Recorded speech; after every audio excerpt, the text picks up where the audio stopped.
disetujui oleh KPK. KPK sudah mengirimkan surat pencekalan selama 6 bulan terhadap bos Agung Sedayu Group Aguan Subianto pada pihak imigrasi sejak 1 April 2016. Pencekalan bertujuan mempermudah pengungkapan kasus suap pembahasan 2 raperda reklamasi Teluk Jakarta. Anak perusahaan Agung Sedayu Group merupakan salah satu pengembang yang mendapat izin pelaksanaan reklamasi di Teluk Jakarta, terutama di Pulau C, D, dan E. Sementara grup Agung Podomoro Land mendapat izin reklamasi di Pulau G. Kedua perusahaan properti ini kini berada dalam pusaran kasus dugaan suap terhadap anggota DPRD DKI Jakarta M. Sanusi yang dibekuk KPK dalam operasi tangkap tangan Kamis kemarin. Dari tangan Sanusi, KPK menyita uang sebesar 1,14 miliar rupiah yang diberikan pihak Agung Podomoro dalam 2 termin. Uang ini diduga untuk memuluskan pembahasan 2 raperda yang akan dibahas di DPRD DKI Jakarta. Dalam kasus ini terlihat bagaimana pengusaha mencoba mempengaruhi pemerintah daerah dan pembuat undang-undang tanpa menghiraukan kepentingan yang lebih besar, terutama yang berkaitan dengan lingkungan. 1 hari berselang, tersangka kasus suap Presiden Direktur Agung Podomoro Land Arisman Wijaya resmi ditahan KPK sejak Sabtu kemarin setelah menyerahkan diri ke KPK Jumat malam. Setelah melihat dari berita di TV bahwa telah menyerahkan diri, memang kita sudah mempersiapkan diri untuk menyerahkan diri, makanya kami antar pada saat dari pukul jam 8. PT Agung Podomoro Land mendapatkan mega proyek Food City di Pulau G seluas 10 hektar. Pulau G merupakan deretan pulau yang akan dibentuk dari mega proyek reklamasi Teluk Jakarta kerjasama Pemprov DKI dengan sejumlah perusahaan. Dari Jakarta, tim liputan MNC Media melaporkan.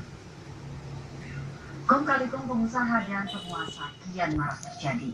Tak hanya syarat korupsi, praktik ini mengungkap betapa banyak kepentingan rakyat yang dikorbankan di balik upaya memupuk pundi kekayaan para jutawan.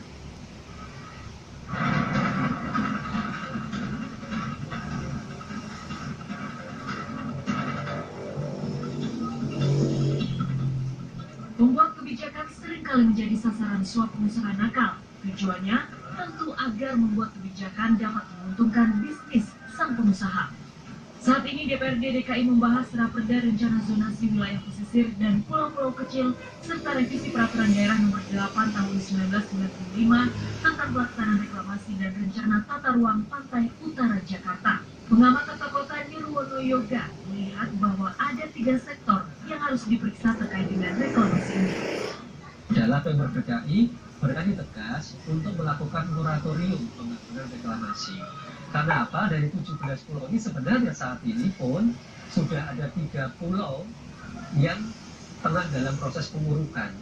Artinya di tengah-tengah masyarakat meributkan soal reklamasi, pengembang ini diam-diam sudah melakukan pengurukan pembangunan disertai dengan anggaran. Pemprov DKI Jakarta berencana akan membangun 17 pulau di Teluk Jakarta.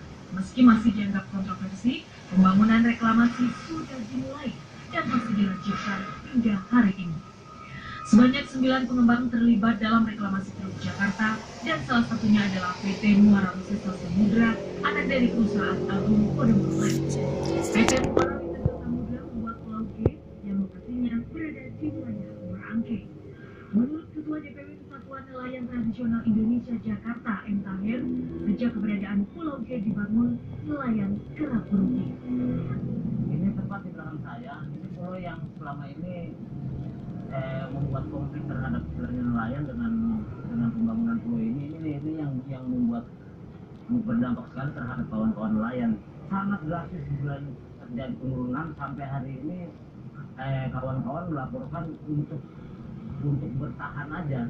Jadi paling maksimal dia mendapatkan tuh bersih 25 sampai 30 ribu.